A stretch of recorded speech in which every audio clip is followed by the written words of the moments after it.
like that. And so you just sit there and you go,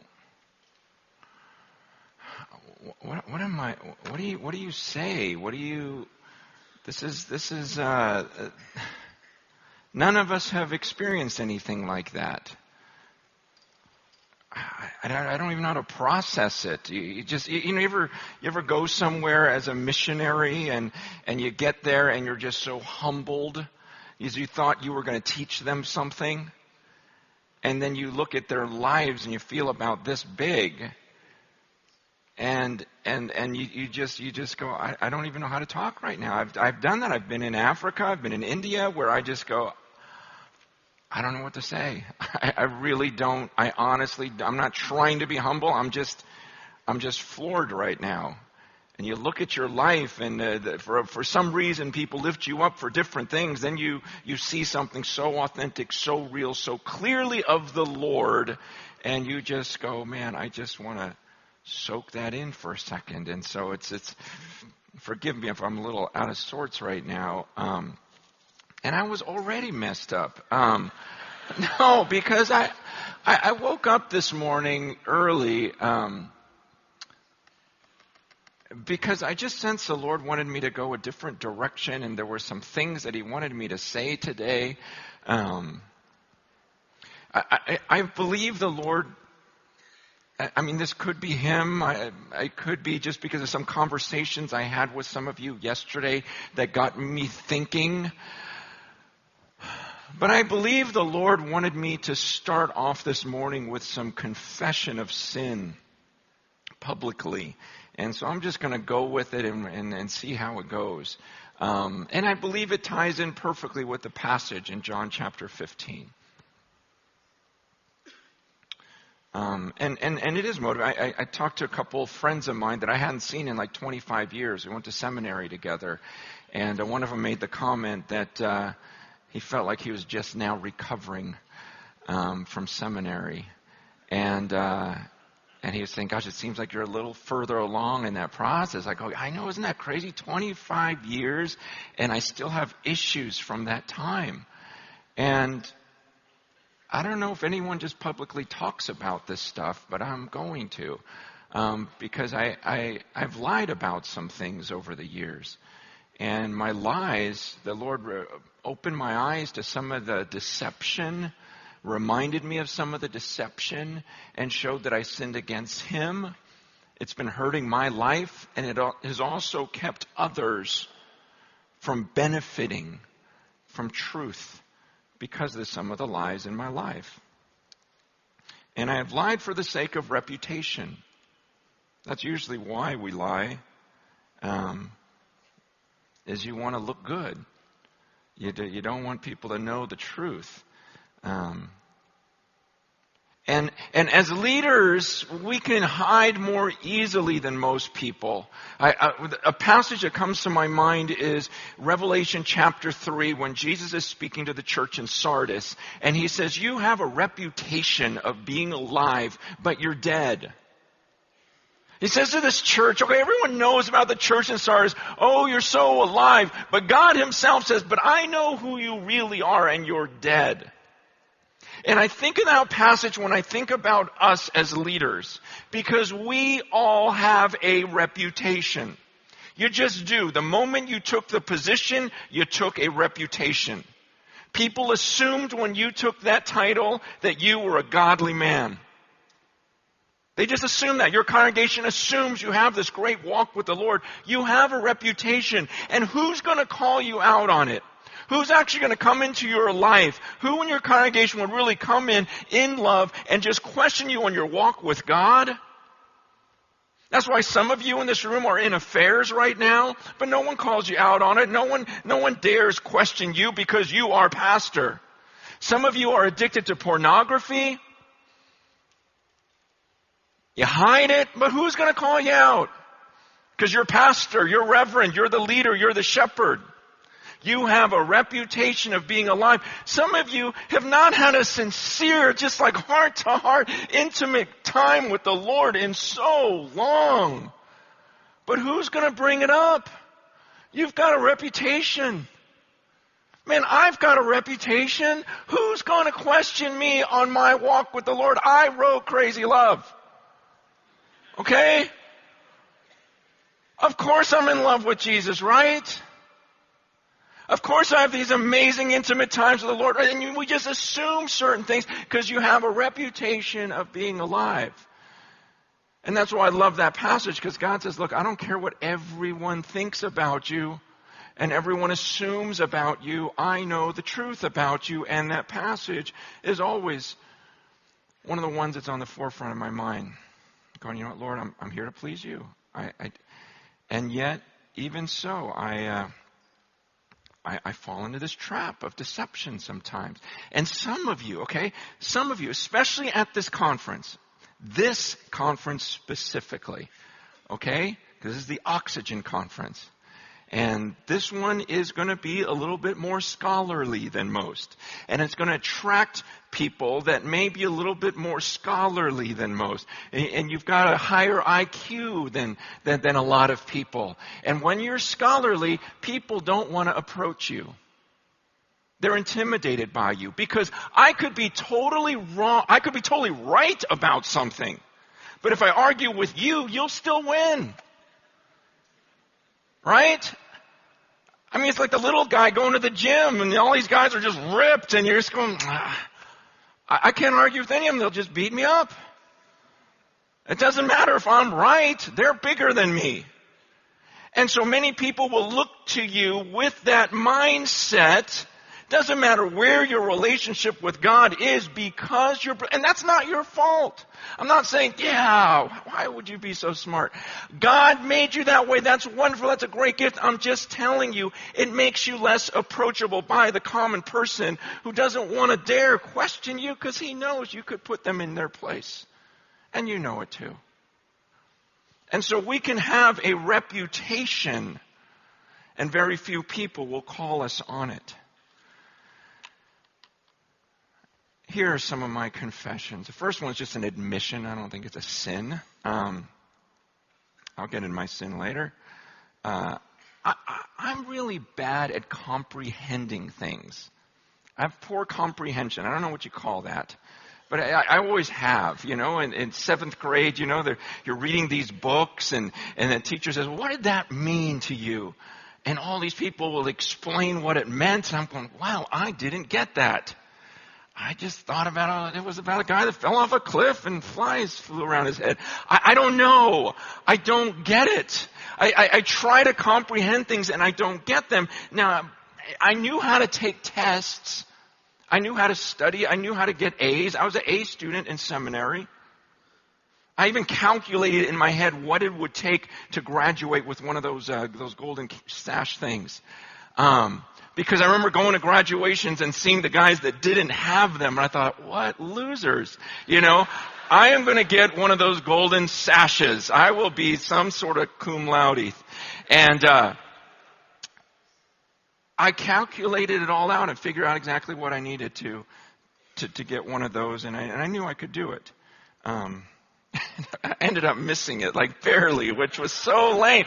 And it was because of my preaching class. It was not even fair. Okay, it was so not fair. I preached this one sermon, I got an A on it.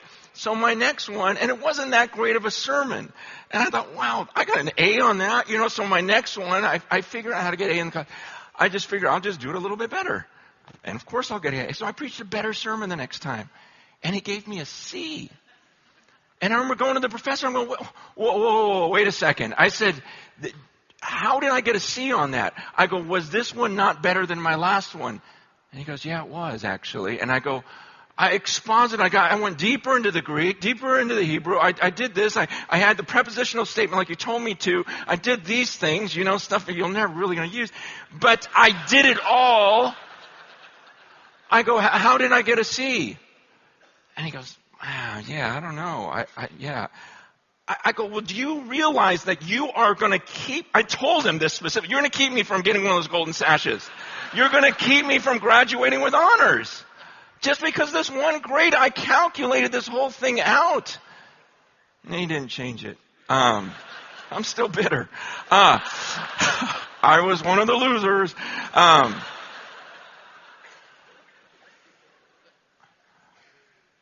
Okay, so I don't have great retention on certain things. I know how to pass a test. I know how to get a good grade, but I don't really understand what I'm studying most of the time. And I don't remember it later. I'll remember random things, but I can try to remember stuff, and I just can't. So that's just who I am. Where the sin comes in is I don't admit that. I've never publicly just admitted that. I fake it. And I pretend I understand things. I've always done this. Always done this. I just kind of nod my head because I don't want to be that person that doesn't get it, that slows down the class. And I just go, man, I don't even belong in this room. When I don't understand something in my pride, I don't admit it and I don't ask questions. I remember my very first seminary class.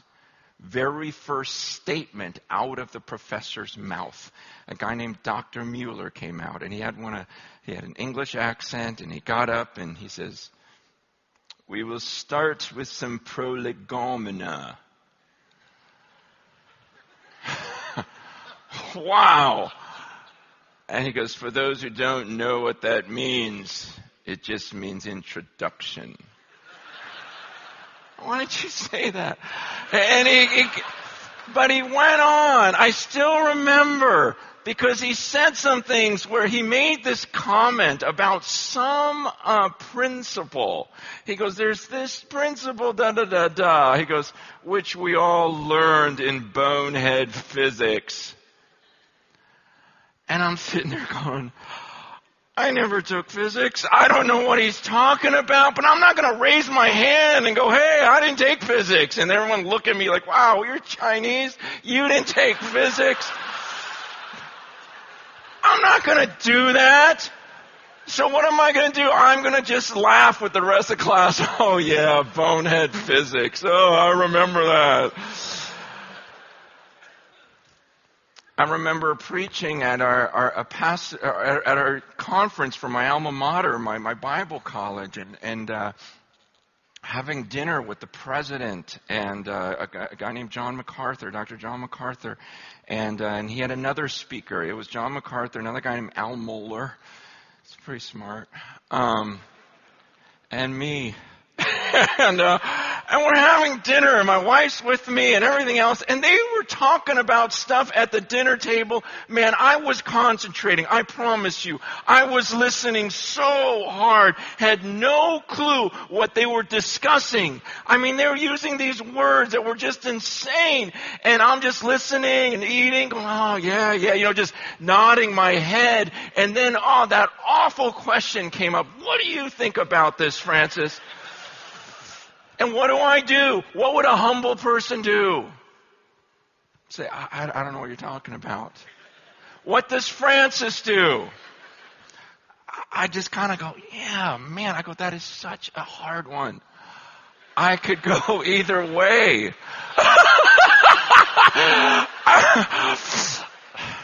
I need to revisit this sometime and refresh my memory on whatever you're talking about. That's me, that's so dumb, that's so proud. My wife, thank God for my wife who is so not that way, just kind of goes, she goes, I don't even know what you guys are talking about. And so, Al explains it to my wife, and I'm looking at her like, we've talked about this.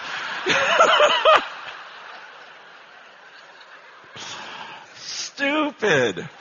Man, that's me, and you're going, oh, Francis, that's good. You're confessing these sins of the past. It's not the past, okay? About 3 years ago, I get a phone call from this guy I don't know named Don Carson. And he asked me to speak at this thing called the Gospel Coalition. I don't know anything about this stuff. And he's asking me to lecture like this circle of scholars in the Gospel Coalition. And I'm just writing down all the notes on the phone, pretending I know what he's talking about. I'm like, oh, that's a good topic. Yeah, okay. Let me think about it. And I run over to my Bible college. Believe it or not, I started a Bible college. And, hired all these guys and knew more than me. And then I admitted to some of them, look, this is over my head. And I went to one of the guys. I go, look, this guy named D.A. Carson. Is that D.A. Carson called you? I'm like, yeah, who is that? He's like maybe the greatest theologian of our time. I'm like, well, he invited me to this thing called the Gospel Coalition. You got invited to the Gospel Coalition? You? And I go, I know. Shh, don't tell anyone. I said, he asked me to present a paper on, and I explained it. I wrote all the notes down. Okay, it's called da-da-da-da-da-da. I go, do you guys know what that is? They're like, yes, I know what that is. And one of them's like, I want to write a paper. I go, you want to? Okay, will you write it for me? Okay, Don, if you're here, I'm just laying it all out right now. No. Okay, here, I lied. I cheated. I'm 44 and I cheated on a test. Okay, I had someone else write my paper for me. And because why? I didn't want to go. I didn't want to say I don't know. I didn't want to say you guys are over my head. I say, my retention was never that good, and I got through seminary and everything else. That's just me. I'm a liar. I want to fit in. I want to believe that I'm on that same level with you guys, that you're not beyond me. And so I get this paper, and I remember just going, okay, fine, I'm going to present it. And you get to the Gospel Coalition, and there's an inner circle, and there's an outer circle. And I was in the inner circle. I just want you to know that, okay? And our junior associates are in the outside circle where all my buddies were. And I'm like, yeah, what's up? And I read this paper that someone else wrote. And it was going fine until they started asking questions. I didn't know there was question time. And some of the stuff in the paper was wrong. But what was I going to do? Say, I didn't write it? He did. I couldn't do it. And I just, first one, I still remember, what's his face? Mark Driscoll asked me a question. And he used words I literally did not understand his question. And this time I couldn't even fake it. I just stared at him like, can you repeat that again? And he asked the question, and I just had to say, I don't know how to answer it. And then Don Carson says, in your presentation, I wish you had been more asymptotic.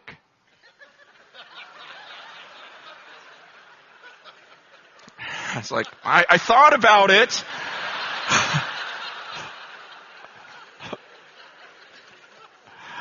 So it was just this nightmare, okay?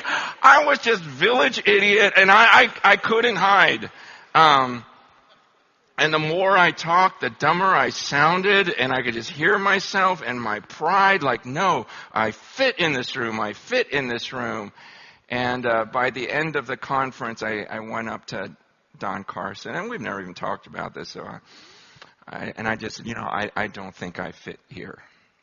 And he says, well, the leadership had a discussion, and we don't think you fit either. And it was a little awkward. It was like, okay, bye.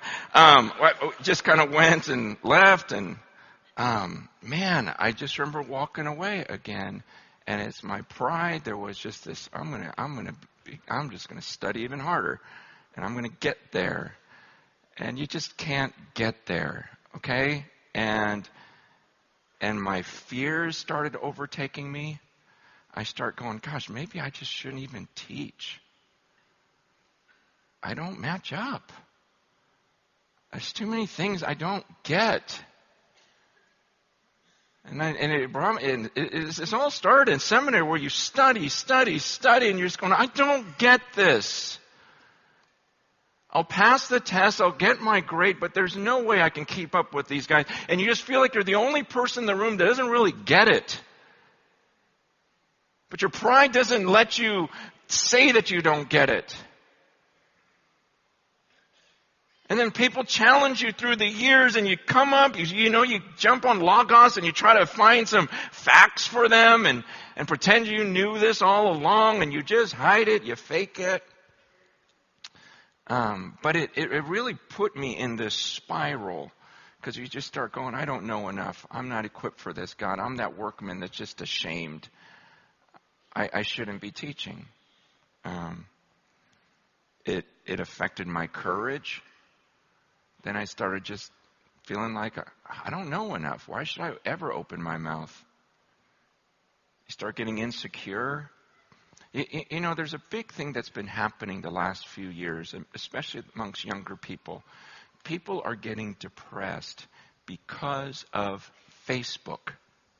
You've heard of this, the Facebook depression, because they'll go on Facebook and they'll see other people post these pictures of how happy they are. And the most beautiful angles of them.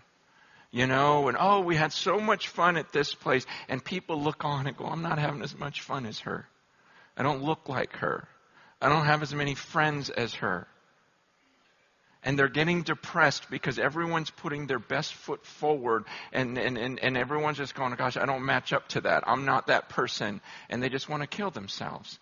And we don't talk about this in the church, but I believe it happens in this very room. This type of envy. It may not be from Facebook, but it comes on the internet.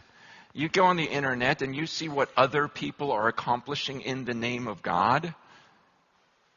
And you just go, I'll never be able to pull off what that guy pulled off. You can go online right now, see all the things that Rick Warren is doing that you will never be able to do.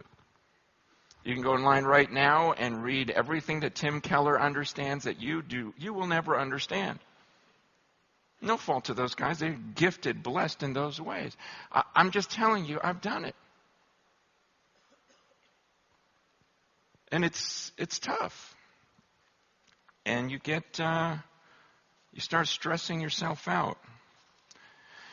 You get all insecure, you get anxious, and you just start trying to do more and measure up, and no one talks about this, but it's there. There's just so much anxiety in this room right now of wanting to build a ministry, wanting to understand something, wanting to reach some plateau, and it goes against everything we've been reading. I mean, what did we just study? I'm the shepherd. You're a sheep. Just follow me. I'm gonna make you lay down. I'm gonna have you stuff to drink. I'll protect you from your enemies. You don't have to fear anything. We go through the valley of shadow of death. I got you. I got you. I got you. And then here's the sheep. Here we are, all stressed out. Somehow we're just stressed out about this, worried about this. We're anxious when he tells us, don't you be anxious about anything.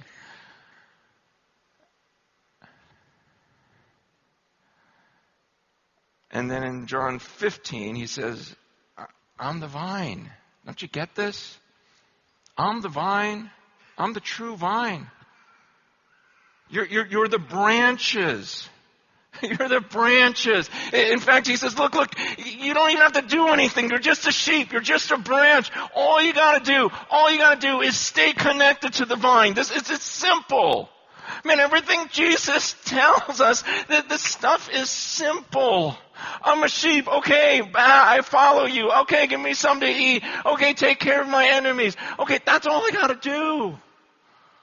I'm a branch. I just got to go, let me just be connected to you. A branch doesn't go, I'm going to make some fruit. No, he's saying, dude, just stay connected to the vine. It automatically happens. And God, my Father, He's the vine dresser. He'll prune you. He'll make sure you are fruitful. It's a guarantee if I'm in you and you're in me. If you just abide in me, that's all I'm asking for. Simplify this. We overcomplicate things and stress ourselves out, and then we start deceiving and lying and pretending we're something. And Jesus is saying, hey guys, would you rest? You're my sheep. I'm the vine. I'm the shepherd. You're a sheep. You're a branch. All you got to do is abide in me and you will bear fruit. And it's fruit that will last. It's a promise. And so Satan is going to come along and try to distract you from that. He knows if you just abide in him, stuff's going to happen. He's going to try to get you separated from the fruit. Separated from the vine. Jesus gives that illustration. It's the most pathetic, stupid picture. He goes, imagine a branch unattached to the vine trying to produce fruit on its own. It was a ridiculous statement. There was probably a vine laying around. I go, just look at that. He can try all day. Nothing's going to happen. I promise you. All you have to do is be connected to him.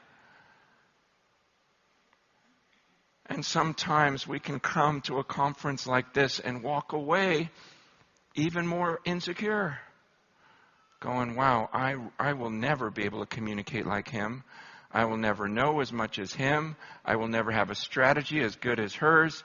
I will never do this like this. And what was supposed to encourage us actually got us leaving going, I'm stupid. I'm going to go be a plumber. You know? I mean, not that, please. Plumbers are awesome, okay? It's just, you know what I'm saying. Oh man, I should have picked something else.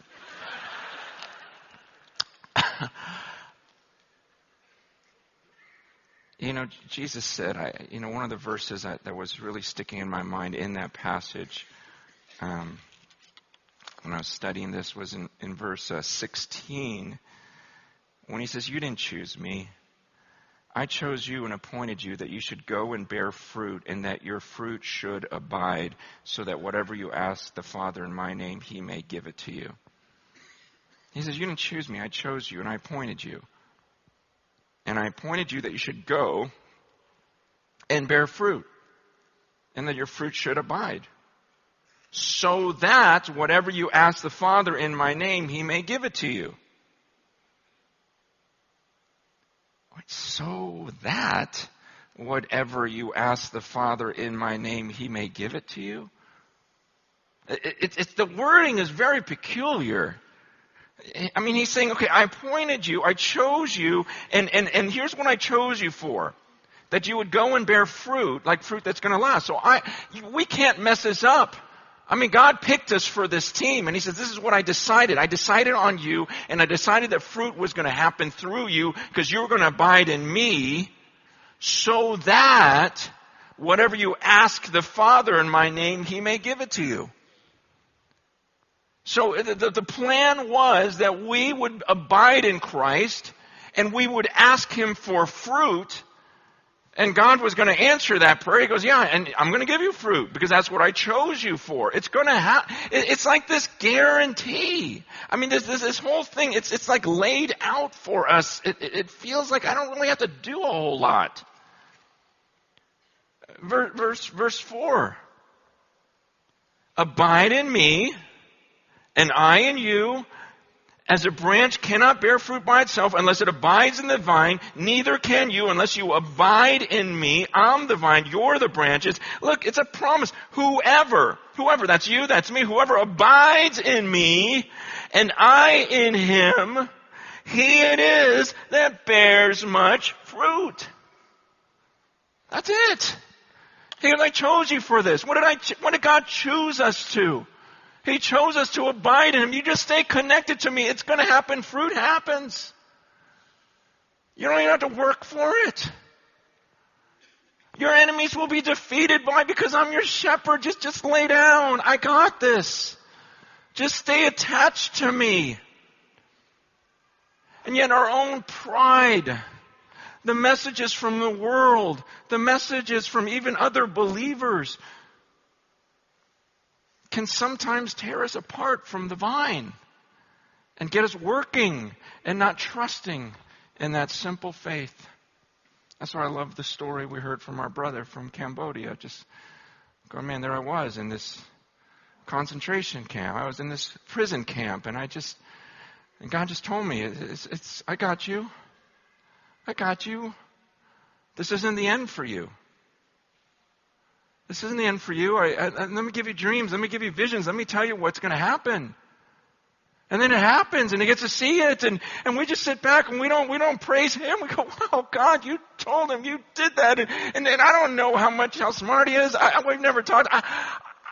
But I just assume, here's a guy that's connected to the vine, and all the branches, he was a branch, and all this fruit came out, and we just sit and we marvel, and we go, wow, that's pretty simple. I'm just a sheep. I'm just a branch. I want to thank some of you, because some of you have come up and been so gracious to me during the last couple of days. And a couple of you might have been weirded out by my response even. Like you told me some very kind words about how some of the things I wrote or said had an impact in your life at a certain point. And I just look at you with like shock, like, what?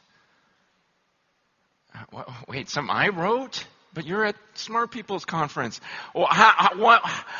There's just this shock of, man, but you know what? I know that my life doesn't make sense. By any means, I was that weird kid. I wasn't brilliant. I wasn't popular. But I believed in this God. When I was young, man, I believed in him. I'd read those stories about David and Goliath and go, yeah, you know what, I could do that. I'd read about Daniel and the lion's den and go, yeah, I believe. And then the older you get, it's almost like the faith starts dying and dying and dying. And you get smarter, but you just feel like you know less. And you start depending on and striving, and that childlike faith just slowly dissipates. Then every once in a while, someone comes up to you and says, you actually had an impact in my life. And you're just like, what? But who, me? I'm not smart enough. I'm not strategic enough. I'm not this, that, the other thing. And it's just, well, yeah, but you knew Jesus. I look at my life and I go, gosh, Lord, none of it makes sense. I couldn't have figured this out. It was just from knowing you and following your lead. And yet in my stupidity and in my pride, I want to take credit and pretend that it was because of how educated I am, how strategic I've been. And at the end of the day, no, I'm just a dumb sheep that happened to follow the shepherd. I'm just a branch that happened to stay connected to the vine. See, this pressure and expectations, they can kill you. I don't know what it's like in Australia, but they've been doing all these surveys of pastors in the U.S., and about 60% of them admit that if they could find another job that would pay them an equal amount, they would quit today. Who wants to follow? You think the world's looking on in that? Go, oh, I want to follow one of those guys who would quit tomorrow. We're doing something wrong. And pastors are feeling insecure, feeling like they just don't measure up. And they're facing the same depression that the world does. And they don't have that life to where someone walks in and people can see through things. They see when we fake it.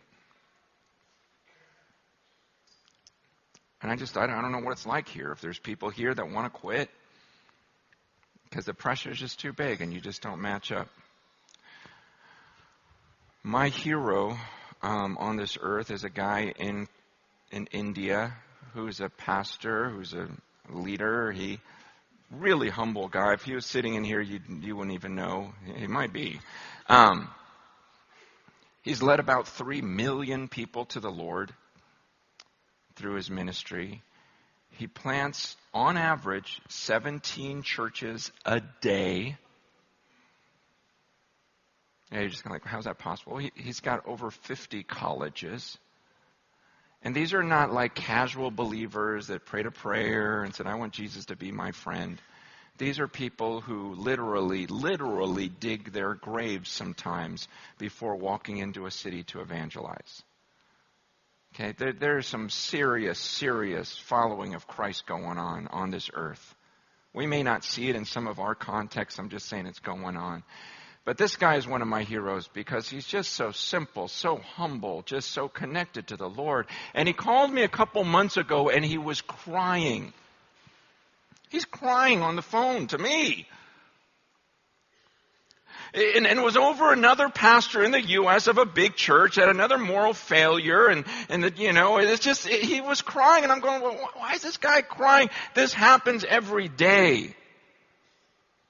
But he's weeping over it. It was not in any judgment or anything. He goes, I just don't get it. He goes, I talk to the pastors in your country. I talk to them and it just seems like they don't really know Jesus. Like I walk away going, Lord, I wish he knew you.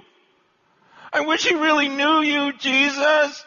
He goes, when they talk, he goes, they know a lot about him. And they can tell me all these things about him, but it just feels like they talk about him like an outsider looking in and observing him, rather having just been with him. And again, this was not in a judgmental attitude at all. It was in tears. He made the statement. He goes, I feel like the people in your country are happy to hear from Moses when they can actually walk up the mountain themselves and meet with Almighty God, but they're not interested. They just want to hear from Moses. They want to hear from you, Francis. They want to take a selfie with Moses. Don't they realize they can come before the burning bush? Don't they realize they can walk up the mountain and it's just them and God? And don't they want to be connected to Him directly and know Him? And he's just crying. And I'm just listening to these words and going, wow, I think he's nailed it.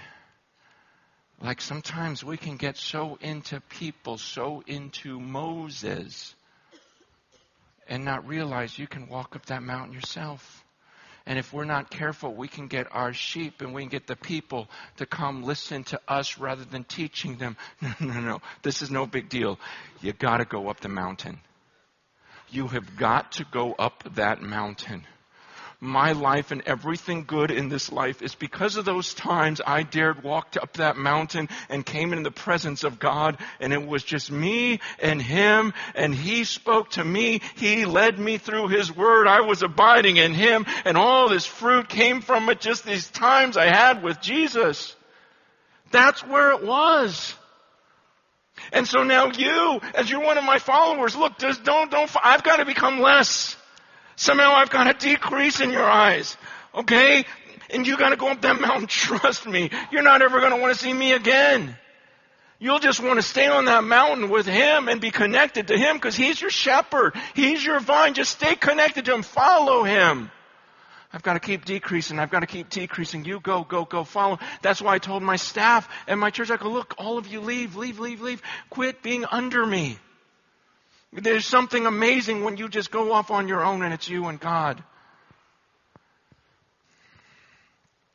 I was talking to another pastor from India, and he made this statement. I loved it. This was just like a month or two ago.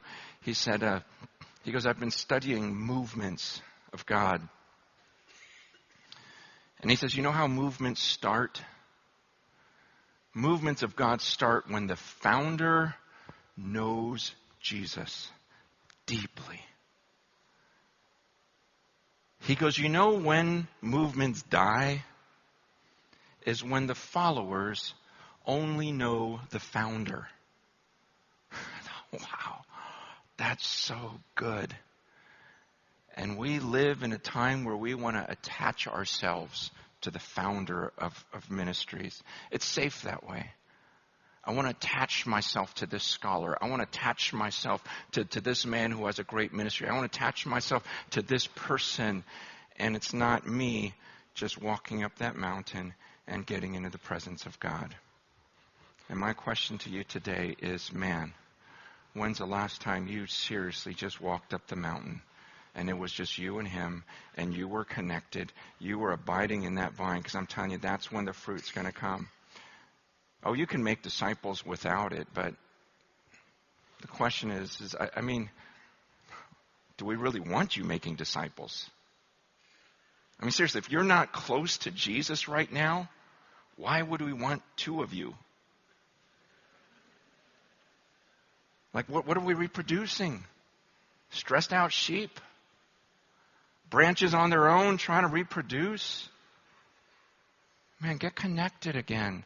Look, we can lose it. I'm just laying it out. Look, I have grown in my walk with the Lord. I really have over the years. I have learned a lot of things.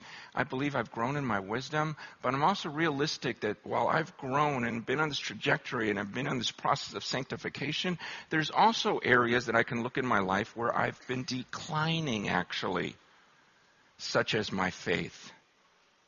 And it hit me last year, Easter. Last year on Easter, I was preaching at a new place. I was preaching at this place called the Hollywood Bowl to a congregation I'd never preached to before. And I was very excited because it was Easter, and I thought, this is great. These guys have never heard me. I don't have to study. I can use an old message, And so I went through all my Easter messages, which are your best ones, So I looked through all my Easter messages, and I got to reading some of the old ones. And as I read some of the things I said in the early days, I mean, yeah, there were those parts where I'm going, wow, that was wrong. Because your theology gets better. But there were some things I read in those early sermons where I go, I said that? That's really bold. I haven't said anything like that in a while. And you start realizing, I'm going, gosh, I can remember back, man, in some of those early days where I would get in front of a crowd and I didn't care what you thought about me. I cared about His holiness and I cared about His presence in the room. And I'm going, look, I don't care if everyone walks out, Lord. I'm saying it. And I'm reading these things going, man, what happened to me? Was it all the criticism? And all the criticism, pretty soon as you're speaking, you're going, oh, I better say this right because I wonder who's going to email me back, who's going to get mad about how I say this just perfectly. And if I say this, I'm going to get so many, emails, I won't have time. So let me say it like this. And you tweak things because you're thinking about how people might respond. And then pretty soon you're not even a prophet anymore. You're just saying what you think will work rather than what He told you to say. And I'm reading this and I'm just going, God, what happened to me? I've gotten weaker. I don't want to get weaker. I want to be more courageous as I get older. But here's the worst part of it. I read this one sermon and this just sent me over an edge. I read this one sermon. It was a sermon of my son was born that week because I wrote out the whole story. And my son is 9 years old now. So how long ago was it? Good job. 9.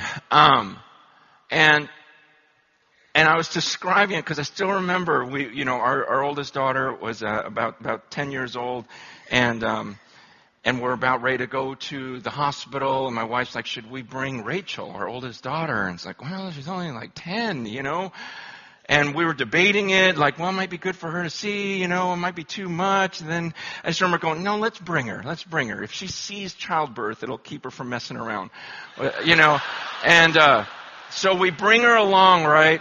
And she's going to be there in the delivery room. And I remember when it came time for my son to be born, I already had 3 daughters, so this was my son. And there was something so cool about that moment. Like my son is coming out of the womb. And I love my daughters. I'm crazy about my daughters. But there was something different about the son as he was coming out. I'm just thinking, wow, we're going to hunt. We're going to, kill stuff together. This is my man, And I remember the doctor looked at my oldest daughter and says, would you like to deliver your little brother?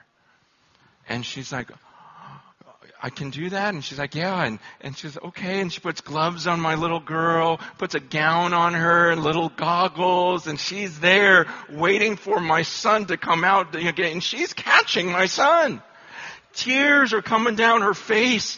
She's just bawling, just going, oh. oh, and I'm as a dad filled with so much emotion, my son and my firstborn daughter, and I'm describing this whole story and just that moment and the emotions, and I'm reading this sermon that I wrote 9 years ago, and at the end of it, it just said, as amazing as that was, it was nothing compared to my times with Jesus this week. I wish you could have been there, my intimacy with him. I just didn't want to leave him. It made the childbirth just pale in comparison. And I remember reading that and going, I remember that. I remember just going, gosh, God, I can't believe this. I'm in your presence. It's you and me. I just don't want to leave. I don't want to leave. This is so good. And I remember the birth and everything pales. Everything is just, grows strangely dim in that presence. And I'm reading it and I'm going, God, when's the last time I felt like that? This is what threw me over the edge. I realized I used to love Jesus more than I do right now. What the heck am I doing then? How did I get there? I didn't ever want to make a statement like that. But all the pressure, the insecurity, the lies of trying to match up to this person, that person, and to answer all of these people, and I just forgot to stay connected to him.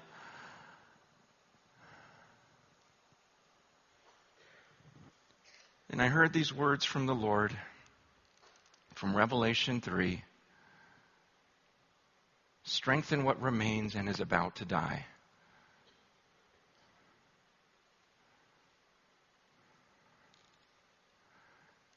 Revelation 3, you got this great reputation, but you're dead. But there's something that remains, strengthen what remains and is about to die. I mean, I know some of you don't come from a more, I don't know what you call it, charismatic bent where you hear from the Lord. And so maybe I didn't hear from the Lord and just the verse popped in my head for some reason. It doesn't matter. Either way, it's scripture, and we all agree on that. But it was that phrase, strengthen what remains and is about to die. And actually, that was not a word of condemnation when I read it or heard it or thought about it. It was this word of encouragement from the Lord, from my shepherd. Strengthen what remains and is about to die. It was so encouraging to me because it was just God saying, you know what, Francis, it's still in there. I know you love me. I know you're my prophet. I know you'll say whatever I tell you to say. That's still in you. It remains. Just build it back up again. And Francis, I know you love me. I know there isn't anything on that earth you wouldn't give up for me. Just strengthen that side back up again. And the last year and a half has been just that for me. It's like getting back to that simple faith. And just getting in front of a crowd and going, look, okay, I'm not going to compete with you. I don't match up to some of you. I'll never know as much as you. But this isn't a competition. I need you. I need you to help me. I need you to fight for me and argue with some people for me because I can't argue with them. I need you in the body. And it'd be nice every once in a while if maybe you might say to someone who doesn't have your same gift that you need them also. And say, you've got a completely different gift, and there's just things you can... I remember that maybe the only time I ever heard that was from John Piper himself. I loved it, because he was like one of my heroes. I mean, he still is. But I was just like feeling dumb and going, gosh, I've read your books and I've tried to write like you. I've tried to, like one of your sentences, I got one, I think that is like one of yours. It took me all day though. And, what do you think about this sentence? And I go, I'm trying. And I just remember him looking at me and going, maybe you're not supposed to. I'm like, what? And he's like, I hear you're real good with the young people, and maybe this isn't your calling, and maybe you're supposed to just work with the youth and communicate to them in a way that they get it. And I was like, wow, Oh, okay. I don't have to be like you. Because I always got this sense like, no, I got to match up. And it was just like, no, you don't have to. You got your gift. I got my gift. There's no competition here. We need each other. Let's work together. I mean, the world's looking on, and we're just arguing about the dumbest things. The dumbest things. And some of us don't even know what we're saying when we argue. You know, we just read it somewhere in a book, and we're regurgitating it, and it's like, come on, what are we doing? This was supposed to be simple. His yoke was supposed to be easy. His burden was supposed to be light. We're just supposed to be a bunch of sheep following the shepherd, just connected to the vine, and fruit's just coming out everywhere we go. And it really is that. And I've just seen the more arrogant I get and the more I pretend I'm something I'm not, the less fruit that comes out of my life. And I just caught myself, even before this service, prayer. I've been praying so much, God, I miss the old Francis. I miss that stupid kid that just read the Bible, loved it, looked at his friends, loved them, tried his best to teach them about Jesus. Before I became Francis Chan, author, speaker, pastor. It's like, I miss Francis. And I think some of you guys know exactly what I'm talking about. There was that old you that was full of faith, and you're still recovering from expectations and failures and trying to get back. And I'm going, let's just lay it all out on the table. And let's just abide in him. And let's get real with one another. Those of you who are brilliant scholars, I praise God for you. So grateful that I get to be a part of you and that we're in this thing together. And I hope you see value in some of the things that I do. I'm funnier than you. Let's just lay it all out there. The world needs to see, like, this isn't a competition, and we're not just a bunch of insecure people striving to be like one another. We're just a bunch of sheep so blown away, and a bunch of branches all connected to the